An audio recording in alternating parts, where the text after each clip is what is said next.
I think in a lot of ways it was because I was easy to manipulate. And a lot of people will say now, like, oh, is dating harder after you did pornography and were a sex worker? Like, no, it was harder when I was younger because I was so naive and men used to really take advantage of me. Now, because I've experienced all of that, like, no man's going to take advantage of me. Thank you so much for being here. You were on my list a year ago as somebody I wanted to come on the podcast. So yeah, I think you asked me before you put out your first episode. Yeah. And I really wanted to do it, but our schedules just haven't lined up until now. I know. So I just feel like it's perfect. It's almost been exactly a year and I'm just really happy you're here. So there's so much I wanted to talk to you about, but I wanted to start with just what your childhood was like growing up in Chicago, right? Yeah, I'm from Chicago originally. So what was that like? I was raised by a single mom. My parents got divorced while my mom was pregnant with me, actually. So I never experienced like a father in the home. So now I would say like there's times as being a single mom myself, or even deciding to have a child without having a partner, where I never thought twice about it or thought, oh, this is weird. Or like I'll be in the airport sometimes and I'll have like all my bags, then a car seat and the baby stroller, and I'm carrying so many things. And people are like, do you need help? And like, I don't think that it's difficult because I saw that my entire life. Yeah. So it's just normal for me to do all of that. I don't think any way about being a single mom because that's all that I've seen. Now I'm in the mode when someone does go to help me, I'm like, oh, wow, that's an option. Like people do this with people a lot, especially traveling. Yeah. Traveling solo with a 2-year-old is very real and hard. Yes. Yeah. It definitely helps every time. Like I've learned to accept more help. Like when people are like, oh, can I help you with that? I'm like, yes, please. Yes. No, me too. Please. Totally. I used to be like, oh, I'm fine. Yeah. No, it really counts. And you had a little sister that you kind of took care of too, right? Growing up? So she's my older sister. Okay. She's older. Yeah. So I have a sister who's 3.5 years older than me.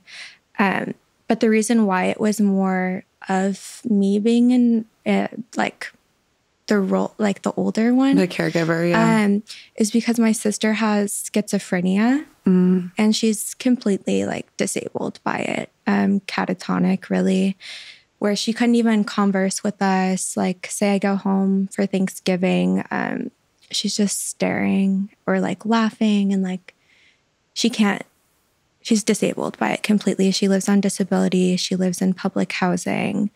She can't really do anything. And she also has a child, though. Wow. And my mom's raising him. Wow. And they still in Chicago? Yeah, they're all still in Chicago. What was that like growing up with a sister who was dealing with that? Did she have schizophrenia because sometimes the onset comes later with schizophrenia, right? Yeah. So she wasn't diagnosed with schizophrenia until maybe 1920. When it became really prevalent, but she had lots of issues from a younger age, and it's often triggered by trauma. Mm-hmm. So she had some things happen to her with someone in our immediate family. Ugh, I'm so sorry to hear that. And it just, I guess, kind of ruined her entire life because it ravaged her brain really. And the first few symptoms she had was this disorder called trichotillomania, where you're pulling out your hair. And it was her eyelashes, her eyebrows, then the hair on her head. And I just really didn't understand. I was like, well, she looks like a monster because I'm much younger than her. And she started that at like 8. So I must have been like 4 or 5. Wow. And I was scared of her. And my mom didn't really understand why she was doing this. Then next it was an eating disorder, which also was scary. Like imagine being a young kid and there's like this stick person walking around who doesn't have eyebrows or eyelashes, has a bald spot on the back of their head. It was just a lot of not understanding until I was older and kind of felt at times like I was living in a horror movie because I was scared of her sometimes, yeah. But you were also kind of taking care of her. Yes, because my mom worked full-time from like 7 a.m. to 7 p.m. And so I would get home from school and I would have to watch my sister. As she got older, it turned into suicide attempts almost weekly. And so I would essentially come home from school, not be able to do my homework, not really be able to be a kid, because it's like you need to watch your sister and make sure she doesn't kill herself. Call the police if she does try. Did you have to call the police? So many times. There are police at my house every week. Wow, that's extremely traumatic. I didn't think too much of it at the time, honestly. It was just like something that I had to do. So you just like go through it, you get through it, and then you're just like, go to school tomorrow. It's a new day. I've always been extremely resilient. So you're growing up, you're taking care of your sister, your mom is working so much. What were you hoping to do with your life? How did you think about a way out? Yeah, so it's kind of a coping mechanism that I still have now. I would watch YouTube videos, documentaries of girls like Anna Nicole Smith or the girls of Playboy. I was obsessed with it. And their life looked so fun because I had all this stuff going on at home. And then I would see them jumping on a trampoline and doing like parties and wearing cool costumes.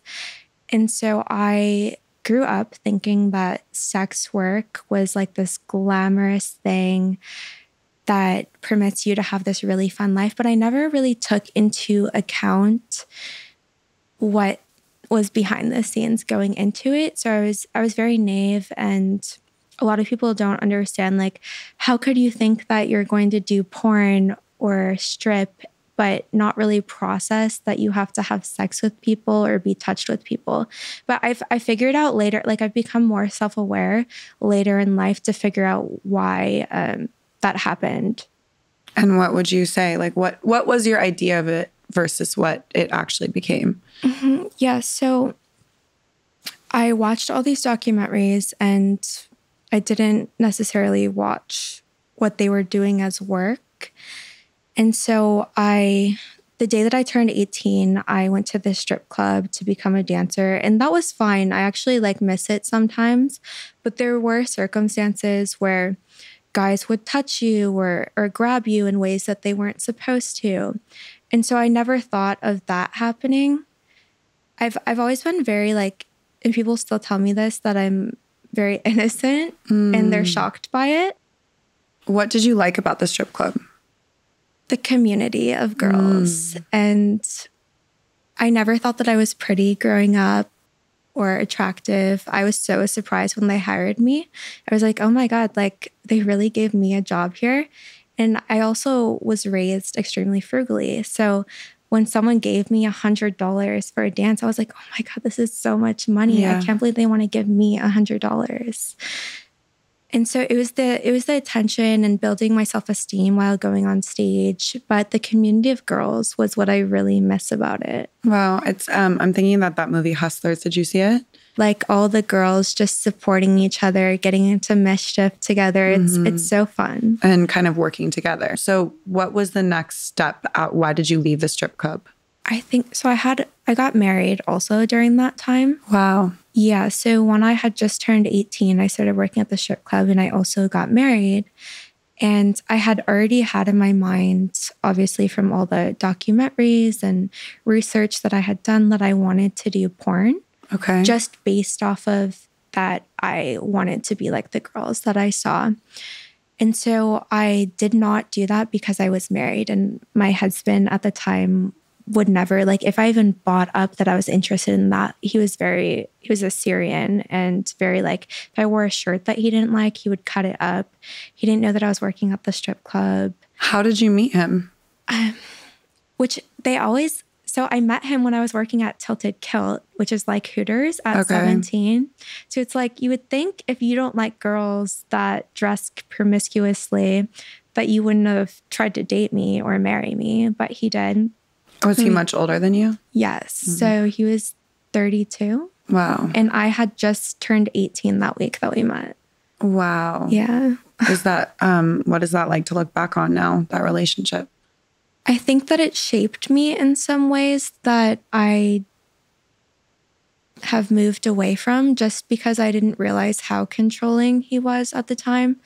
And I had issues in my relationships after that of expectations of relationships, because he made me feel like so many things that weren't really wrong, like just living your life basically, were wrong to do to your partner. So also probably going back to like not seeing a relationship growing up, because my mom never dated after she had me. I really had no idea when I got into this marriage that he was being over controlling or...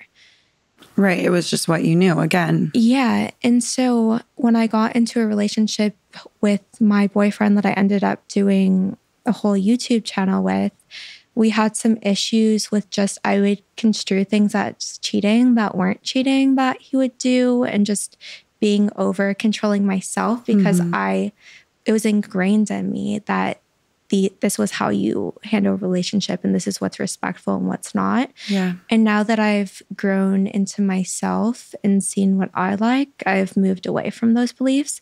So that's one negative that came from it.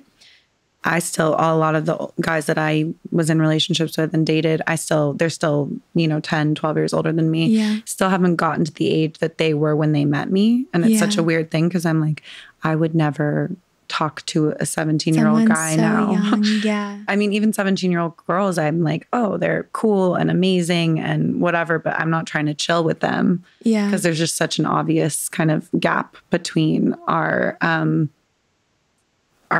way we see the world, because they're still learning.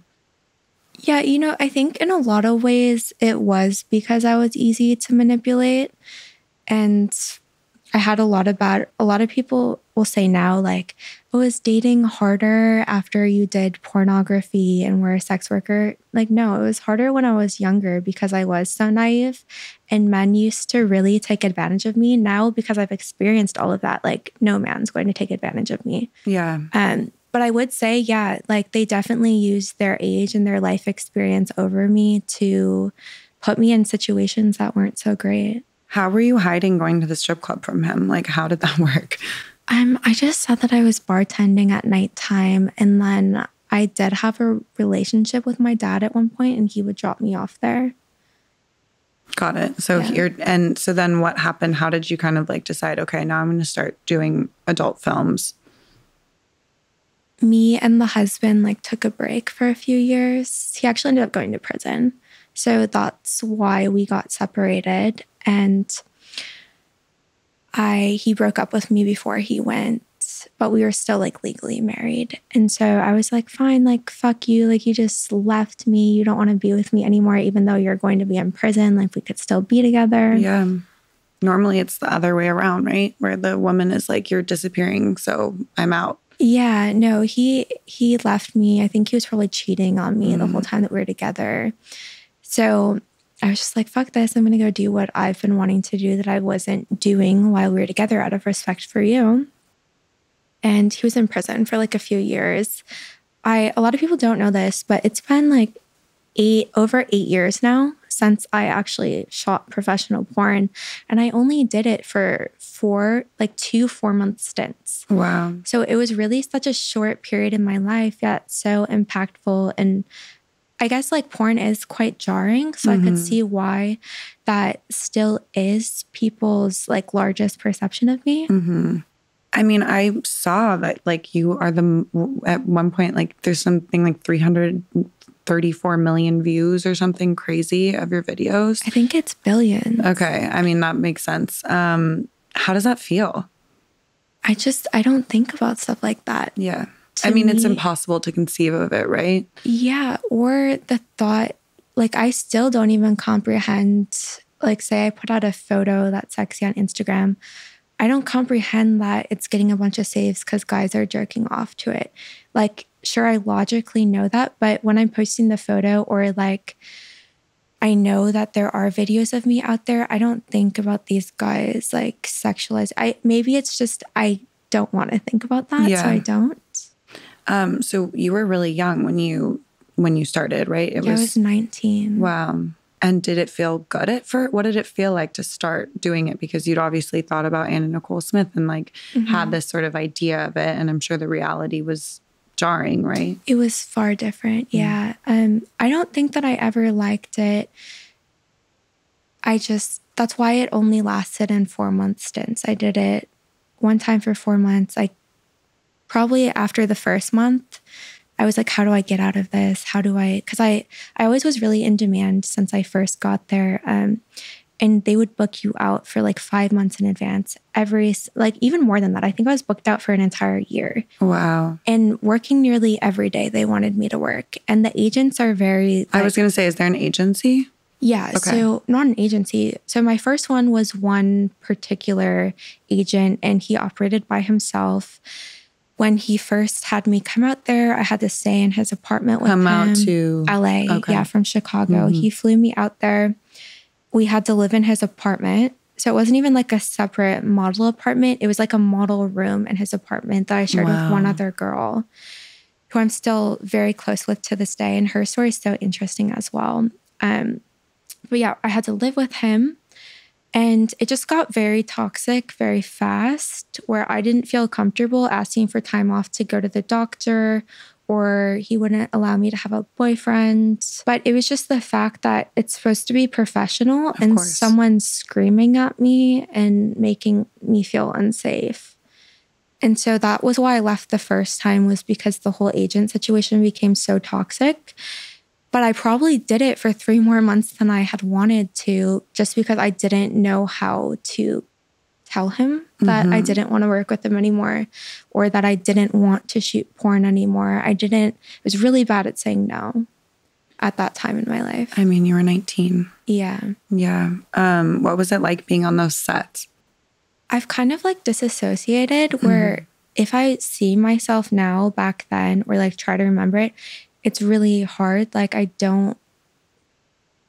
almost feels like those aren't my memories and that wasn't me. Yeah. Like I really don't remember much. Sure, there's some bad experiences that obviously engraved in my brain that I remember, but it still doesn't feel like me.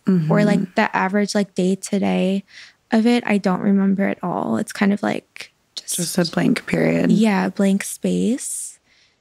And sure, there's like certain times that I really remember specifically going to a set and being disgusted by the guy that I knew I was going to have to do a scene with. And I remember that vividly. Other than that, there's not much memory of any of it. Yeah, I mean, that makes sense. So what was the circumstances that made you return to it for the second 4 months stint? I owed a lot of taxes for the first time. And I think I had went back to school and I needed money for college. And now I remember. So those thoughts were in my mind, like needing money for all the things that I wanted to do in life.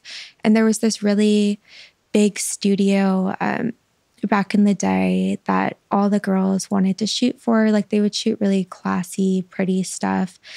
And they were like, look, if you come back and just do your first anal scene for us, we'll give you like $40K for this showcase that you're doing, which was like a 5-scene showcase.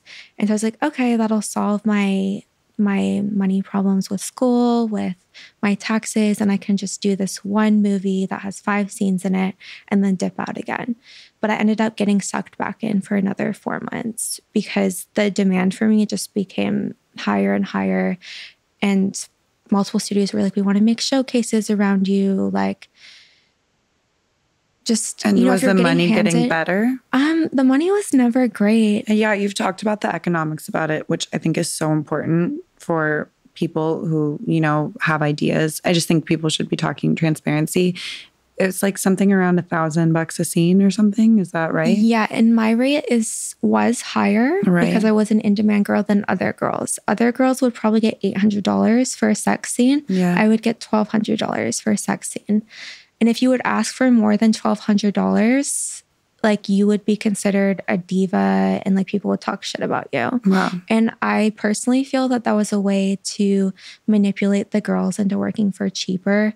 Like there were a lot of like subliminals with like directors or your agent purposely talking shit about girls in that way in front of you so that you wouldn't dare to like speak up for yourself or ask for more.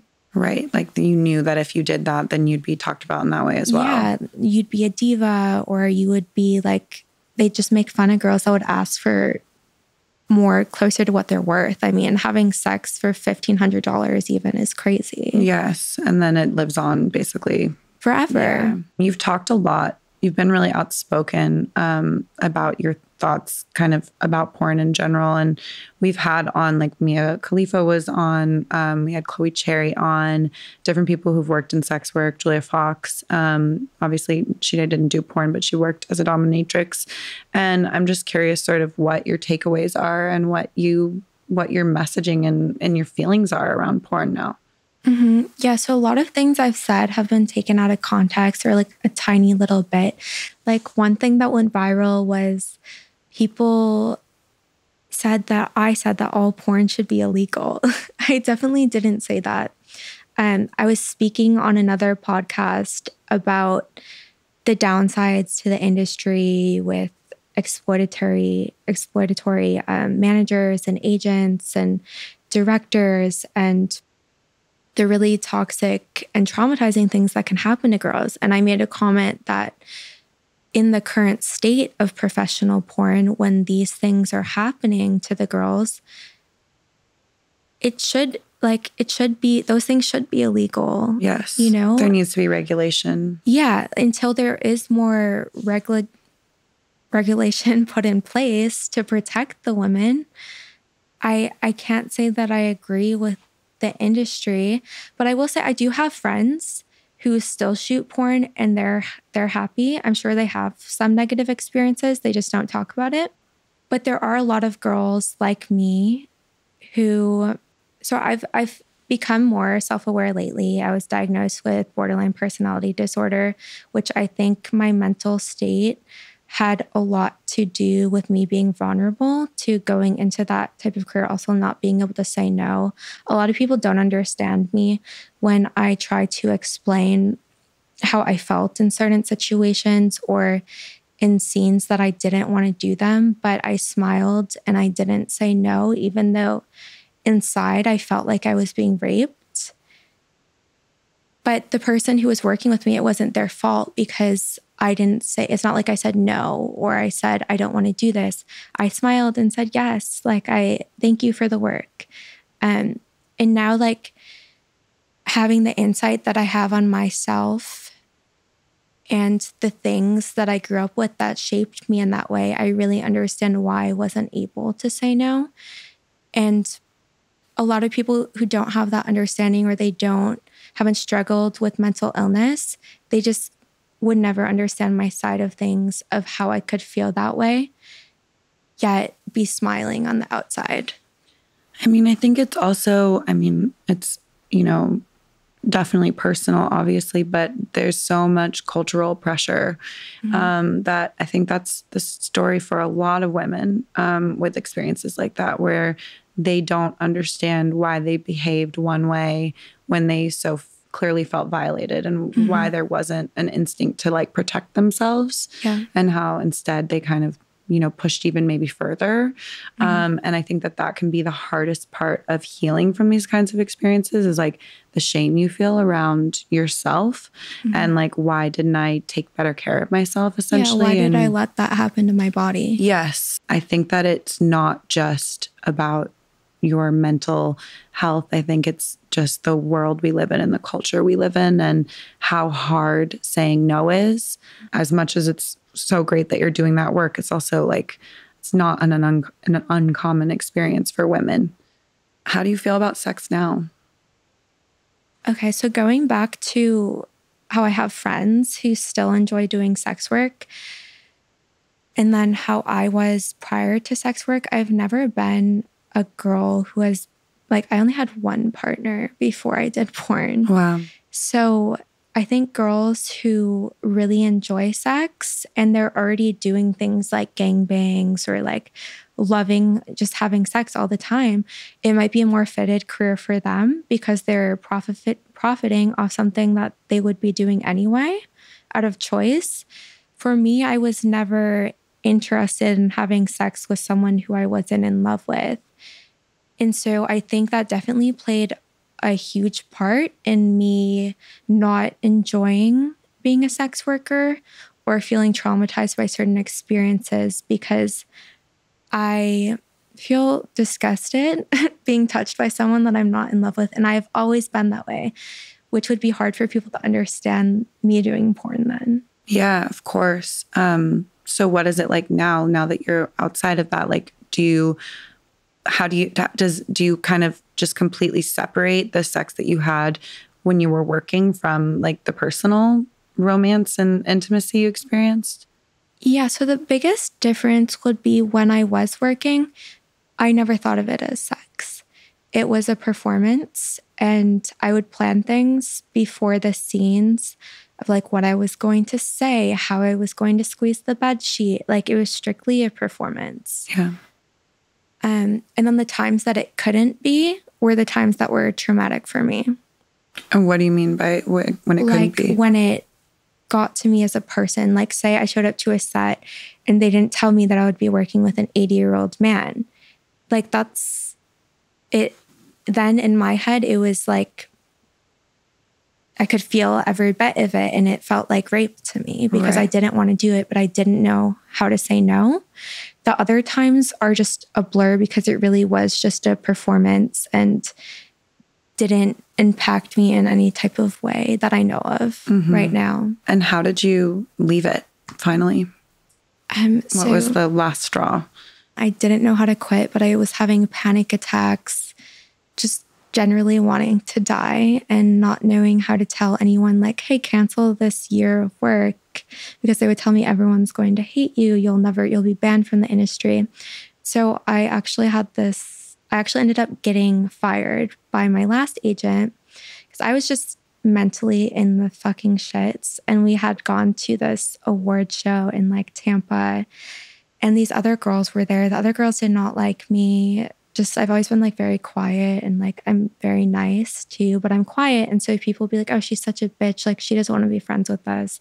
That's why she doesn't talk to us, when it's the opposite. Yeah. And so they didn't like me. It's obviously my choice if I choose to drink or like do drugs with people. So essentially like I got really drunk with them, and they all were doing like coke, and I ended up doing coke, and I just snapped. And when I won the award, I went on stage with a microphone and I was like, my agent sleeps with all the girls that work for him, and that's why this and this. I threw a shoe at his head. Wow. And then it just all came out at once. Yes. And was that cathartic? I was also obliterated. Right. And the next day when I woke up, I woke up in the mental hospital the next day because I ended up jumping into crocodile infested waters in Tampa Bay. Wow. And they called the police, and I woke up in a mental hospital in Tampa, Florida. And my friend called me, and she was like, this never happened, by the way. These girls that were there, they went online, and one of them posted scratches on her neck and said that I beat her up. I did not. Jesus. I did not. How old were you? I was under 21 at this time. Oh my God. And so all this is going on, like the porn community is like going crazy, like saying that I'm such a bad person, and like I got dropped by my agent. But for me, I was like, oh my God, like what did I do? But at the same time, I was like, yes, like now all my jobs are canceled. I can walk away now. And so it was really a turning point in my life where I was able to get out from under something that was really hindering me. And I just felt stuck in. And around that time, I met a boy who was doing Instagram and YouTube. And that's kind of when I found out that I was being paid very poorly for what I was doing. He had like 1 million followers, and he was getting like $15,000 to post a picture with a Jeep on his Instagram. I was like, I'm getting $1,200 to have sex with someone. So I was like, I'm going to do Instagram. And I just started posting every day, and I grew my account to over 15 million followers in under 2 years. Wow. And that's actually what catapulted me to #1 on PornHub. A lot of people think that I was like really like in porn. Yes, I was very booked, but I wasn't number one. I wasn't even like Searched, top whatever. 20 at the time, like well known. That came from people discovering me on Instagram and being like, oh, wow, I can also see this. And so it translated over to that. And were you able to monetize your Instagram and have more control over everything? Yeah. I got my first brand deal probably at like 3 million followers with Fashion Nova. They were the first person to give me a brand deal. And it wasn't really, I was one of the first girls coming from porn to move over into Instagram and get actual jobs and make money from it. And I was just so happy and relieved that I was able to do that. And you were living in LA at this time? I had moved back to Chicago periodically and then moved back to LA when I met Mike, my boyfriend that I did YouTube with. And what was that? What was it? I've seen your guys' videos and stuff. What was that like? Is it a good relationship to look back on? We're still big supports for each other. We will struggle a lot with different mental things. And even to this day, if I'm having an issue, I can call him crying or having a mental breakdown, and we'll just each talk about our problems.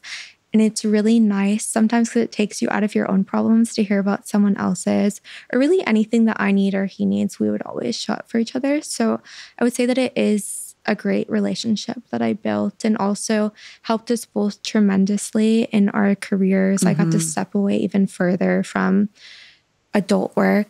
At the time, I was still doing OnlyFans and I really didn't want to do it anymore. What was your experience like with OnlyFans?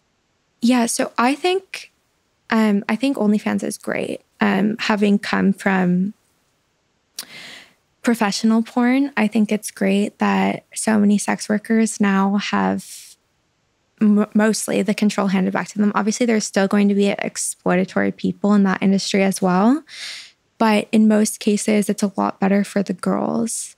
And so I just, I was doing it for so many years at this point. There wasn't anything wrong with OnlyFans. I just was like, I don't want to show my tits right now anymore. Like, I'm just tired of it. And I really wanted to have a kid. And so I was trying to figure out a way to make income without doing any type of sex work. So when I got the opportunity to work with Logan and Mike, it just made sense and it helped us all tremendously at the life point that we were in. And so it was sort of, that was the transition and the avenue away from any type of sex work. Yeah. And I'm about to go back into OnlyFans. Okay. But I have not done any type of OnlyFans or any type of sex work really for 3 years now. Was it scary to leave it behind, or did it feel good, or was it both? What was that like for you? I had other goals like having a kid. So when I finally was able to supplement my income without having to show myself or be sexualized in any way, it was really relieving. I'm not a very sexual person, so having to put myself out there in that way is generally uncomfortable for me. Why did you want to have a kid so badly, and what's that been like for you? I just always wanted to be a mom. Yeah. Just always. And before I got pregnant with my son, when I was married, I used to beg for a kid and I would collect baby clothes. Wow, you always wanted to be a mom. Yes, so bad from like 18. And so it was kind of always just like becoming financially stable enough to be able to support myself so that I could do that and not have to do sexy stuff. I really don't like when people do sexual stuff while pregnant. So I wanted to make sure that I could at least sustain myself for 10 months without... Yeah, what was your pregnancy like? Awful. Yeah, I read about you talking about that. Why was it awful? I've experienced a lot of health issues from it. I developed PCOS afterwards, which is like an sexual reproductive insulin. It's basically the diabetes of your sexual reproductive system. Wow. So I have to take medication now for the rest of my life. And it developed, you can get gestational diabetes while pregnant. So it sort of manifested in that way. And then it was supposed to go away, but then it continued over into PCOS after. So I was just very uncomfortable. I gained a lot of weight and my body filled up with tons of fluid. My face was just like... Did you have preeclampsia? No, Okay. It was just from the insulin resistance, like essentially having diabetes, untreated diabetes, because you can't take medication. Right. And I couldn't walk. My boobs got so big. My back, like taking a few steps, I felt like my back was going to break. So I spent like 10 months in bed. Oh my God. Yeah. And mentally, would you do it again now or? No, I'll never be pregnant again, ever. It's good to know that. Yeah, never. The birthing experience was great though. It was one of the best days of my life. I loved giving birth as well. It was so like euphoric and just special and amazing. Even with all the health complications that you'd been through. Yeah, because I felt like it was going to be the end of it. And like, it was finally like, so I went through my pregnancy completely alone as well, which was a choice that I made. But I also went into a weird mental state when I got pregnant, probably because the changes in my body that I just felt really uncomfortable being seen by people or it's very vain, but I did not want anyone to see me in that state. So I don't think it's vain.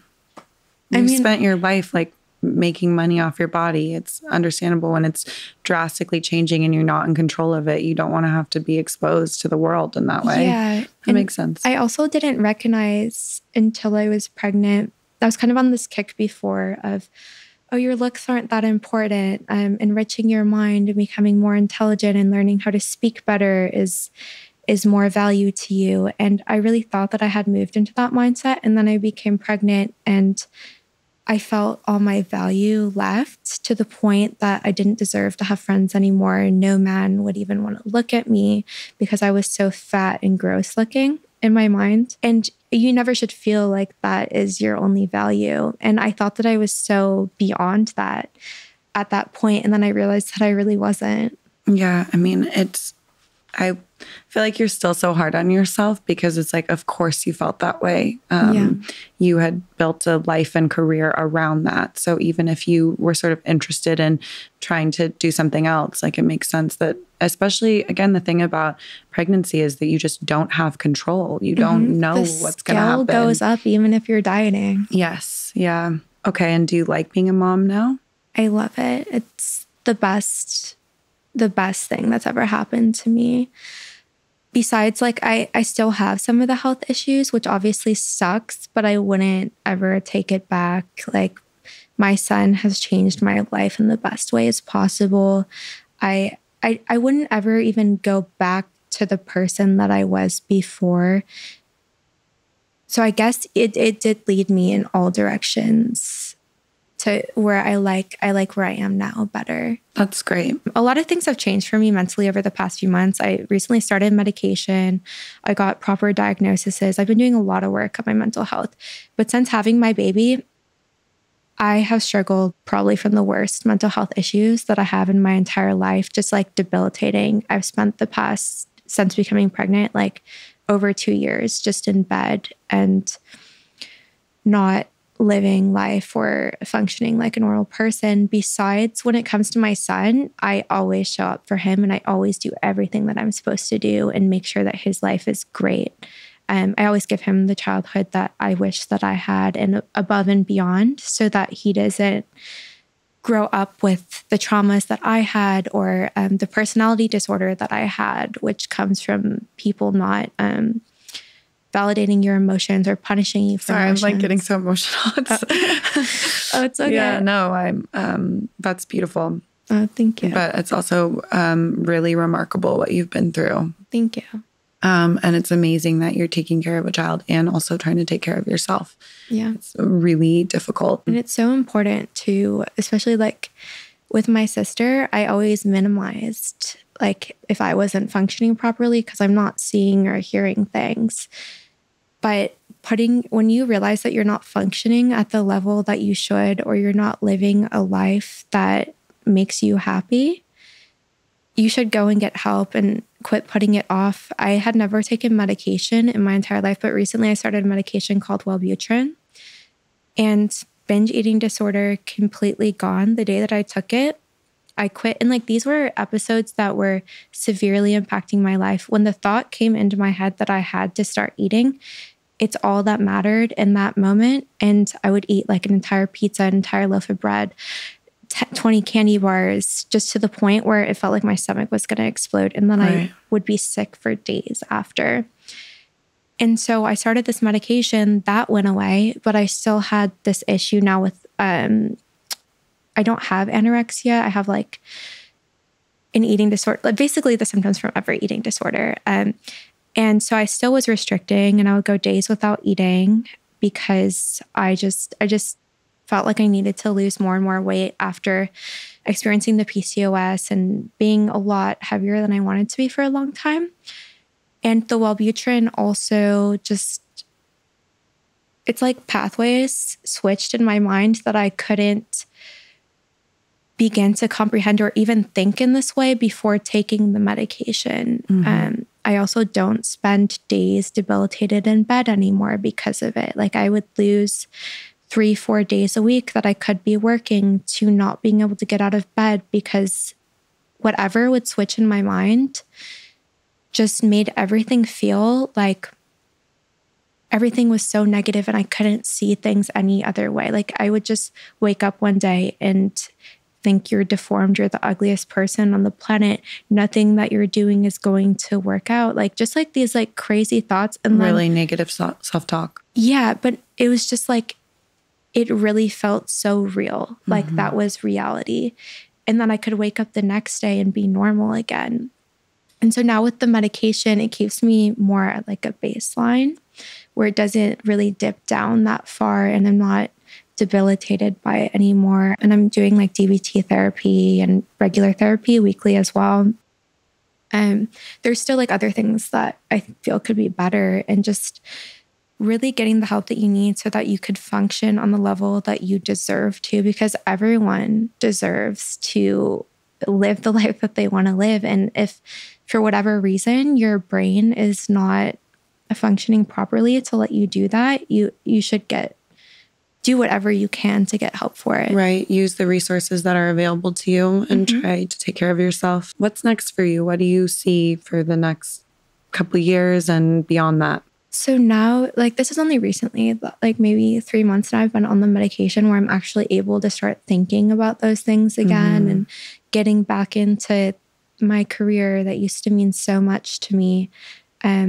So I am relaunching my OnlyFans actually next week. And how do you feel about it? With the team that I have around me now, I feel really great about it. And also I'm not doing like nudity or anything. So it's more of kind of like going back to childhood where I used to watch like these documentaries or these shows and like I would disassociate into them. I still do that with films, like really niche, like foreign films. And I like ones that have like I still think that like implied nudity and implied sexuality is really beautiful and also a way of creative expression.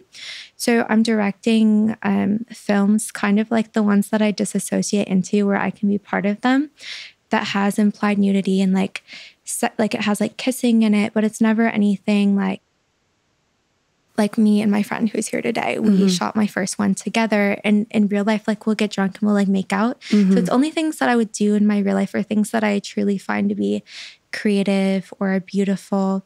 But we never go as far to like, oh, like your boobs have to be out for this scene. Right. It's like you might wear, we did a scene where we were like in a river and we had like white garments on, like little flowy white pajamas, and like it gets wet and yeah, you can see your nipple through your clothes. Or I'm comfortable like if my shirt kind of falls to the side and like you see it, but I never want to have to be like, oh, like for the shot, your boobs have to be out. Like that's just so forced and uncomfortable.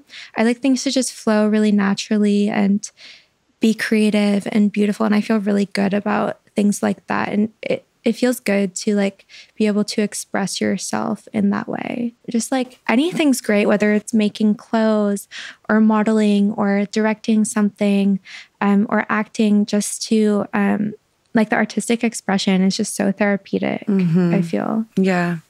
Well, I'm just so happy that you came on and talked about your experience. I think your willingness to talk about everything, and I'm sure you kind of get it from both sides, like of people being like, why is she saying this, whatever. And I know that it's not easy to put yourself out there and talk about your feelings about things that people judge you for. And I just really appreciate it. And it makes me really happy that you are taking such good care of yourself and that you're enjoying being a mom so much. Thank you. Yeah. And I will say, I read your book.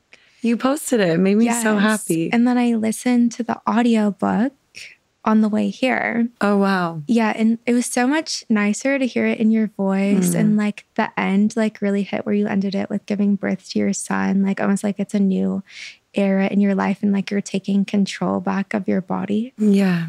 And I will say there were parts, like I really related to so many parts in your book as well. What did you relate to? Because when you posted it, I was like, I want to hear what she liked about it. With like some of your own mental health struggles or like internal dialogue and thoughts that you had, I could relate to. Yeah. Just your thought process on a lot of things I found to be similar to mine. And yeah, well, some of the stuff you said just now about like money and, you know, when you're so young being sexualized, like how empowering, quote unquote, that feels. Yeah. And how confusing that can be. Yeah, that was another thing. It's just that you stated your change in mindset of how when you were younger, you thought that it was empowering. But now it seems over time that you've grown into yourself and you have more insight on yourself. You think about it completely differently, which is sort of what I've experienced as well. And I think that's what I relate to you too, with just like, I know that that's not easy to say. You know, that the thing that maybe has given you so many opportunities one way or another, it's also the thing that's maybe been the most painful and hurt you in many ways. And our experiences are different, but I relate to that. And I relate to the way that men and women don't really want to hear that always. But I think that there are a lot of femme presenting people in the world who do need to hear these stories, because otherwise it's just going to be the same cycle for generations and generations. So having a better idea of like what actual power is and what brings joy and happiness and makes your life full is important. I think it's important to hear it from the people who maybe, you could put on a pedestal. I mean, Anna Nicole Smith is unfortunately not here, but like we know that she went through hell. You know, now everybody, that's like, it's a tragedy what she went through. I mean, Marilyn Monroe is another example. And I think that if I had been able to hear those women talk about what it was like, and it would have been helpful for me. You only saw the good sides of it growing up. Yeah. And that's one of the only reasons why I go on podcasts and speak about my experience, is because these girls everyone should do what they want with themselves and their body. I'm not trying to tell anyone what to do, but they should at least be educated and see all sides to it, because I definitely did not. Yeah. Because back then, no one, like there weren't podcasts, there weren't people talking about it. It was, once again, just directors putting their narrative out about how they wanted the girls next door to be presented, which is glamorous. And now they've all come out and talk about the not so glamorous side of it. I think it's great for us to be out here sharing our perspective so young girls can take that into mind. They might not listen, but you know, but it's also just really brave and also can take a toll on your mental health. So I really appreciate it. And thank you for reading the book. And I've never listened to it because people have like talked about hearing it. And I'm like, okay, maybe at this point I should probably listen to it. So good. You did a really good job on it. And it just helps the experience so much more to hear your voice tone. Like there was one chapter where you were talking to a specific guy. Yes. And I was like, okay, this is a message for him. And you can really tell how you were speaking to him. You know, it puts it all into like your actual perspective. That was my version of getting on stage and saying, fuck you. Yeah. Yeah. I don't know where that person is anymore. Thank God. All right. Well, thank you so much for being here. I really appreciate it. And please stay in touch. I will. Thank you. Thank you so much. Yeah.